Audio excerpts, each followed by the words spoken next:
I want to talk to you today about a topic titled the Myth of Self-Reliance, or the Failure of Self-Reliance. There's an old movie, well, it's not that old, it's probably about 6 or 7 years old now, called The Martian.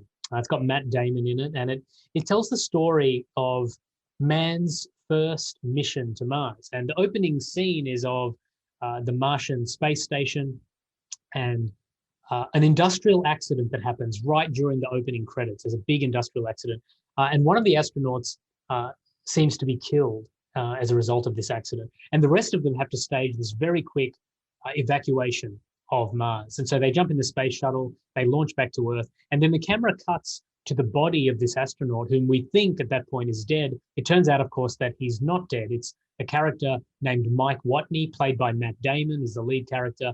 And he wakes up, he was just knocked unconscious, and he is now in this ridiculous situation where he's literally stuck on Mars. And so he has to find a way to make contact with NASA headquarters or with the space shuttle. He has to find a way to regenerate his oxygen supply, to grow his own food, and to somehow survive and to get himself back to Earth. And so this movie is all about self-rescue. The final scene of the movie is Mike Watney, now back on Earth as an international celebrity and a professor at the NASA Academy. So I'm sorry if you haven't seen the movie, I spoiled it. He does make it back to Earth, which isn't really a big spoiler. You're not going to cast Matt Damon and then kill him in the first 10 minutes of the movie.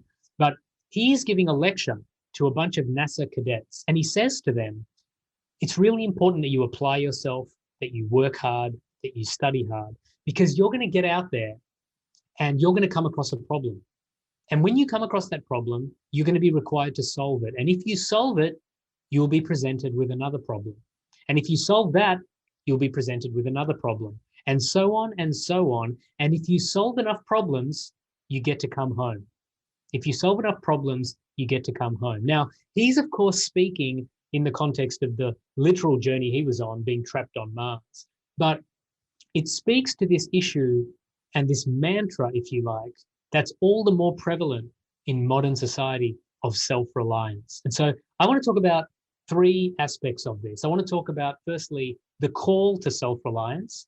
Secondly, the myth of self-reliance. And thirdly, how do we overcome self-reliance? The call to self-reliance, the myth of self-reliance, and how do we overcome self-reliance? So firstly, then, the call to self-reliance. It's encapsulated perfectly in the movie The Martian, and in that line by Matt Damon. Solve enough problems and you get to come home. It's this idea that we are ultimately responsible for making something of ourselves, for dealing with the suffering, for dealing with the struggles, for achieving the glories and greatness and achievements in our lives. It all comes back to us. And this is what we drum into our children and into ourselves. It comes across in our music, in our movies, in our poetry, in the ideas that we continue to surround ourselves with. This idea that it's all up to you. You've just got to apply yourself. Frank Sinatra's song, right? I did it my way. At the record show, I took the blows, but did it my way. This millennial mantra that you see in hashtags and Twitter handles everywhere. You do you, your best self. And we have built a multi-billion-dollar industry on the idea of self-reliance and self-help. In fact, the self-help and self-reliance industry is worth around 12 billion US dollars a year. This is an entire industry devoted to convincing people that the key to success, the key to fulfillment, the key to flourishing, all rests inside them. And that it's all about lifting ourselves up, improving ourselves, developing ourselves so we can get that fulfillment and that flourishing that we want. The problem is, of course, it doesn't work as well as we would like it to work. It doesn't fit. And there's an author by the name of Helen Peterson. She's a New York Times columnist and has written a number of very insightful essays and columns on this issue. The most famous one she wrote last year, towards the beginning of lockdown, called Millennial Burnouts, and it went completely viral. And in this essay, she talks about how today, this generation of professionals, we have made ourselves machines of self-optimization. We are constantly looking for the next app or the next subscription or the next idea or the next book that will open up the capacity for us to self-rely and self-actualize. The psychologists and philosophers have called this self-actualization, this idea that if we just optimize ourselves and do our best, then everything will be okay. We'll be able to find ultimate fulfillment and flourishing. But she goes on in that essay to talk about how in doing so, in trying to self-optimize, we've overloaded on extracurricular activities. Now, here in Singapore, and I assume most of you on the call, if not all of us here, are in Singapore. Here in Singapore, we know this all too well, right? The overloading of extracurricular activities. Now, either you as children or you as parents right now were pumped full of the idea of extracurricular activities right from the start. Everyone is getting tutored. Everyone is learning a musical instrument. Everyone is involved in self-optimizing and kid optimizing, family optimizing, just constantly throwing things at ourselves and at our families that will make us better. Now, I've been in Asia a long time. I was born here, but I actually spent most of my life in Australia, and it's no different there either. You know, in the West, the idea of self-optimization is there too. It just takes different forms. There, it often happens in the context of sport and reputation and fame and network building. Whereas in classical Asian thinking, it's much more about academics and building towards financial security. But whichever way you look at it, it's about self-reliance. It's about this call to self-actualization. Now, Helen Peterson at the end goes on in her article to basically conclude that we have done this. We are self-optimizing, we have overloaded on extracurricular activities, and we are ticking all of the boxes of success. That's what life is about, ticking the boxes of success. You've got to get into the right school, into the right academic streams, to get into the right kind of high school or college or university, get the right marks there, to get the right kind of job, to live in the right kind of place, to meet the right kind of people. And we continue to tick these boxes of success. But then she says, but then the economy has blown up our dreams. And she's talking, I suspect, about the economic recession that came out of COVID when it initially struck. But she's basically saying, we did all of this work and all of this self-optimizing and all of this personal improvement and application, and then the economy just tanked and blew up all of our dreams. Now, this has resonances, I think, beyond COVID, because it is generally getting more and more difficult to build and accumulate wealth, to succeed. It's harder for young people to find jobs. It's more competitive in the labor market to move up in the workforce. And so it is getting harder and harder. It's getting harder and harder to self-actualize. And as we rely on ourselves more and more, there's more and more pressure that we put on ourselves to buy that next car, to upgrade to that next HDB, or to upgrade to that condo, or to then, get the right investments in place, to get the stock portfolio right, to make sure our kids are in the right schools, and make sure we have enough money to send them to the right universities. It's just a constant stream. There are Harvard researchers that have called it the hedonic treadmill, where you're just again and again ticking these boxes, and yet something as simple as a virus, something we can't even see, can come along and the whole thing can be ground to a halt or turned on its head very, very quickly. So we see then that this call to self-reliance has turned into a bit of a myth of self-reliance. So we move on then from the call to self-reliance to the myth of self-reliance. The reason self-reliance doesn't work is twofold, in my view. The first is external uncertainty, and the second is internal ignorance. Now, external uncertainty is pretty simple. It's because of the uncertainty in the world that we see, the volatility, the lack of predictability in the world. There's a former sociologist called George Ritzer who talked about the 4 pillars of building modern society. And there are 4 things that we love here in Asia, especially here in Singapore. And the 4 things are these: efficiency, predictability, calculability, and control. Efficiency, predictability, calculability, and control. And he calls the combined sociological effect of these 4 things McDonaldization. He talks about the McDonaldization of society, where you always know what you're going to get. You just turn up to the drive-through window, you order the cheeseburger, it comes in exactly the same way all the time. We love the idea of control and building systems where it's predictable. We know what's going to happen. Even our algorithms now, and the entire AI revolution is built on predictability and knowing the outcomes and wanting to control the outcomes. The problem is that the EPCC kind of McDonaldization paradigm is failing.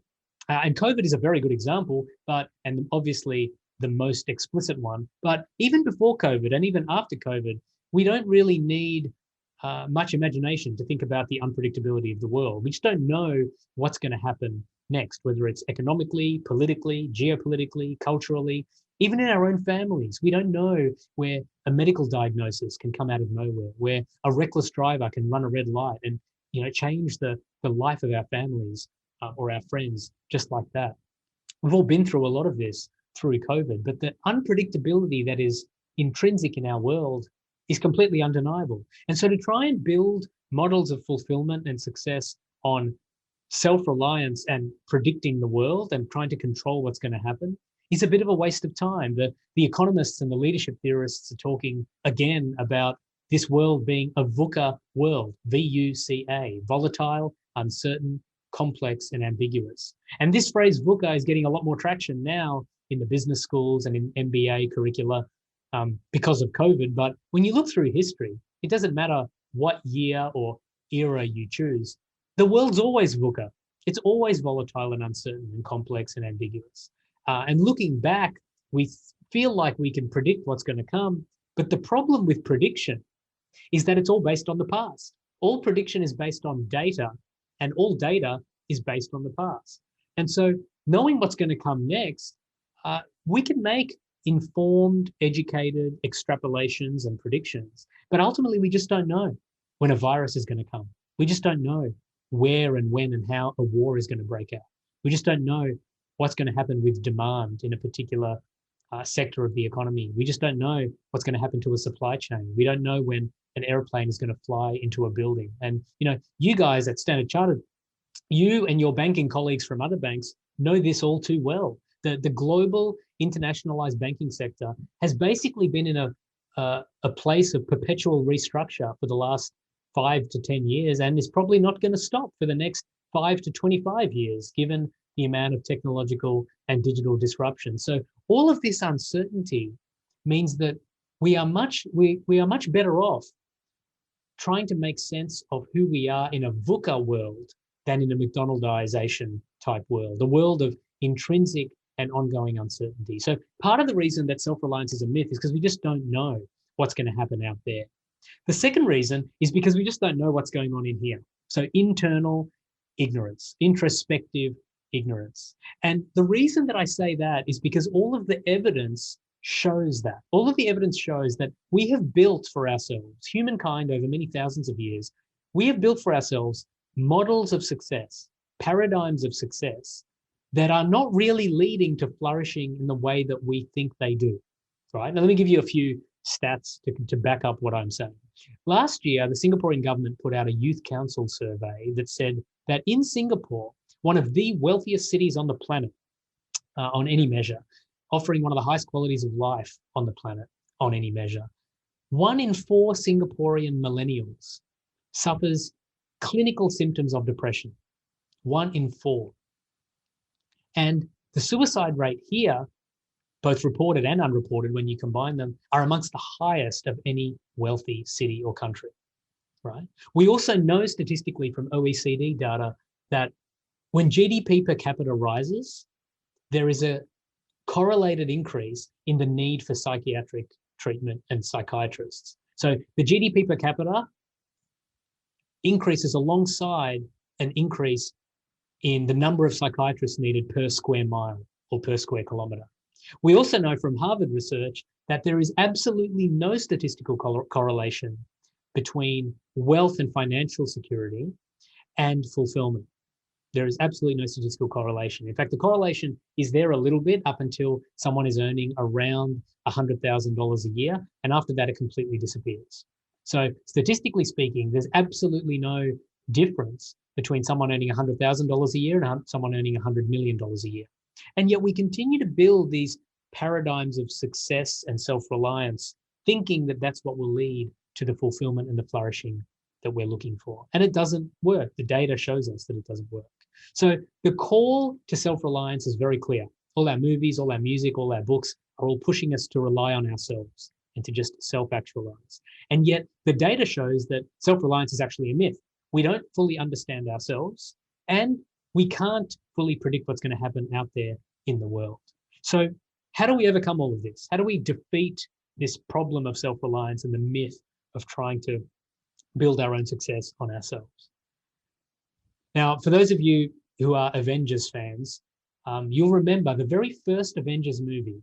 There is a moment where Loki, and Loki is just a very confusing character. He's a good guy, bad guy, good guy, bad guy. It's hard to track. But in this first one, he's a bad guy.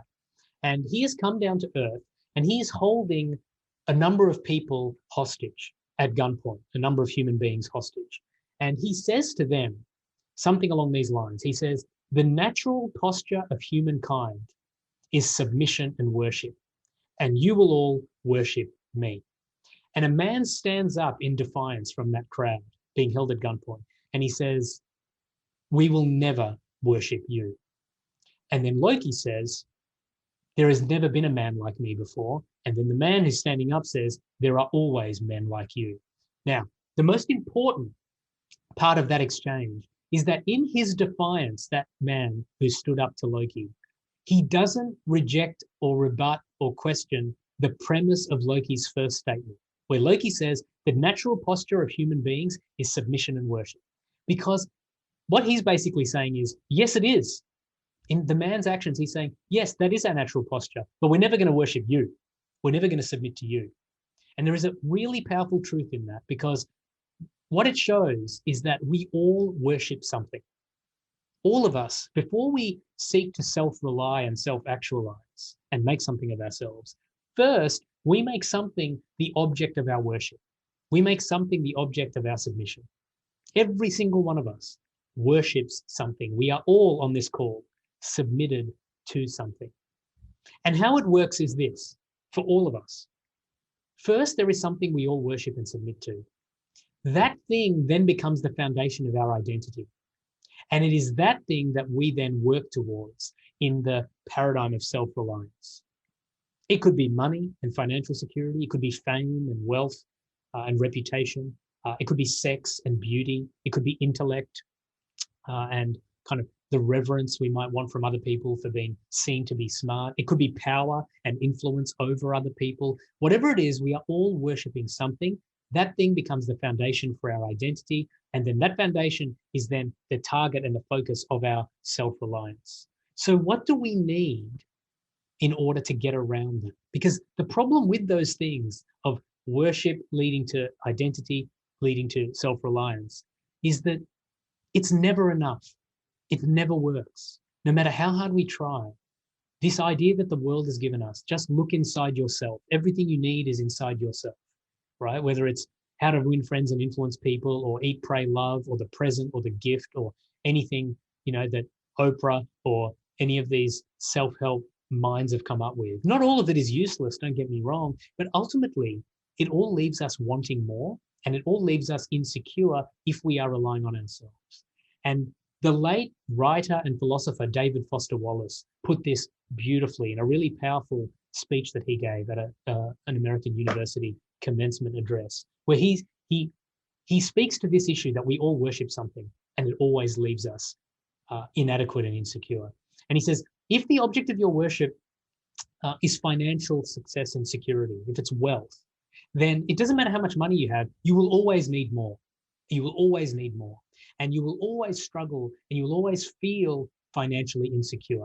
If financial security is the thing you worship, you will always be financially insecure.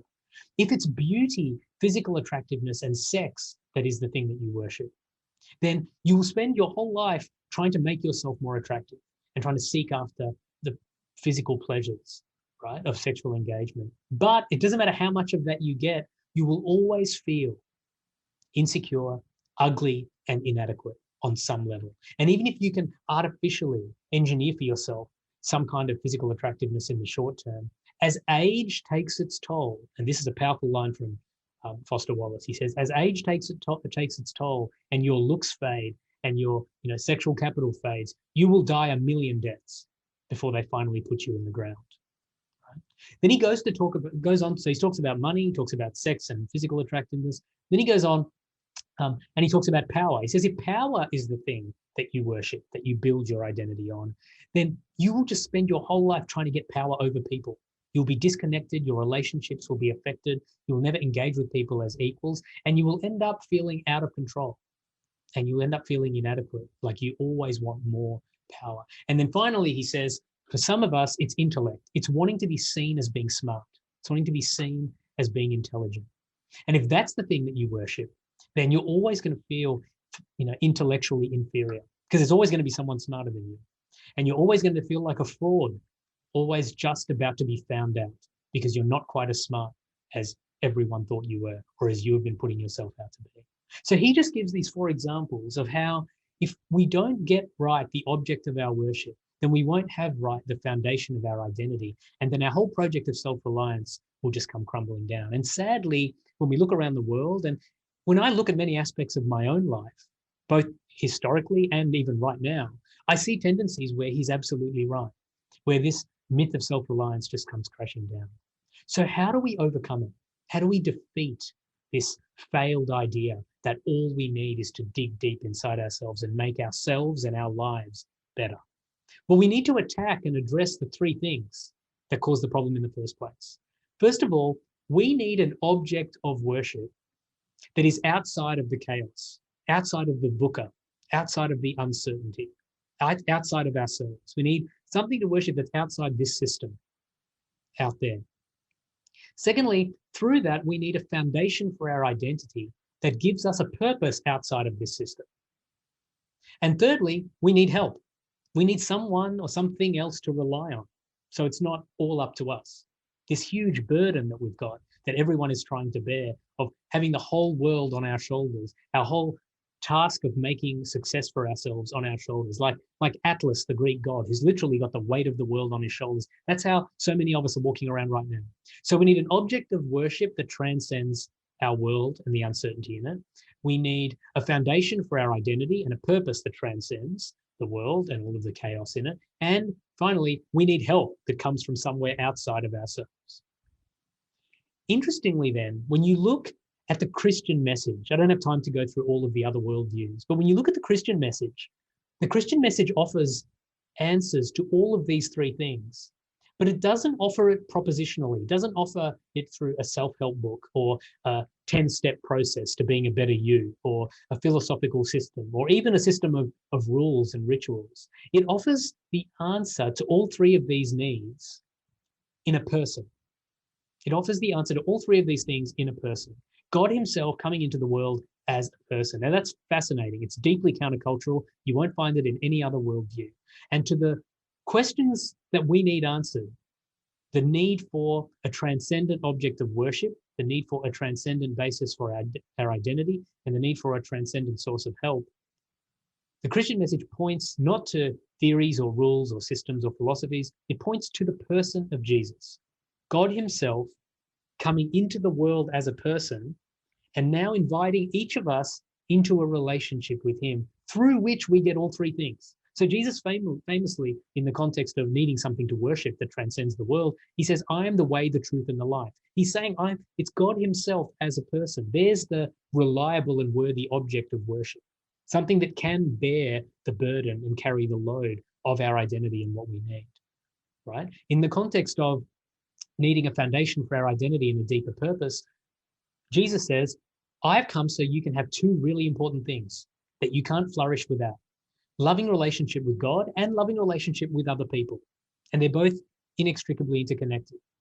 And interestingly, this plays into the secular research on this. The biggest longitudinal study on human fulfillment happened at Harvard University. And they said that the one thing that is a key correlator for fulfillment and flourishing are relationships. It's not wealth, it's not sex, it's not fame, it's not celebrity, it's not beauty, it's not any of those things, it's relationships. Interesting then that Jesus would ground the entire Christian identity on 2 categories of relationship with God and relationship with one another. So he says, I'm the way, the truth, and the life. I'm worthy of worship and submission, but more practically, I'm going to offer you right relationship in 2 contexts: right relationship with God and right relationship with one another too. And thirdly and finally, on the idea of help and the need to transcend the burden of being only able to rely on ourselves, what the Christian message says, Jesus, literally out of the Bible, these words, all those who are weary and heavy laden, come to me and I will give you rest.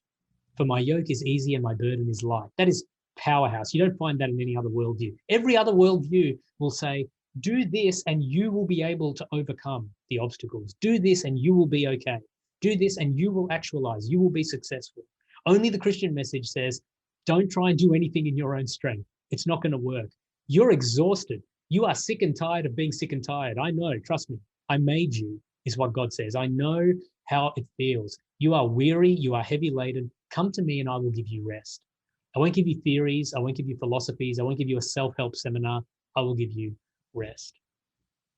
And it's something that God does for us through the person of Jesus. All we have to do is say yes to that relationship and step into that.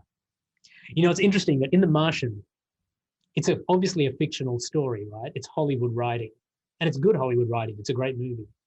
They are trying to weave the idea of self-reliance through this movie. That movie's all about the beauty of human engineering and science and innovation and the human spirit of resilience and perseverance and how he gets back to Earth. And all of that is true. It's all wonderful.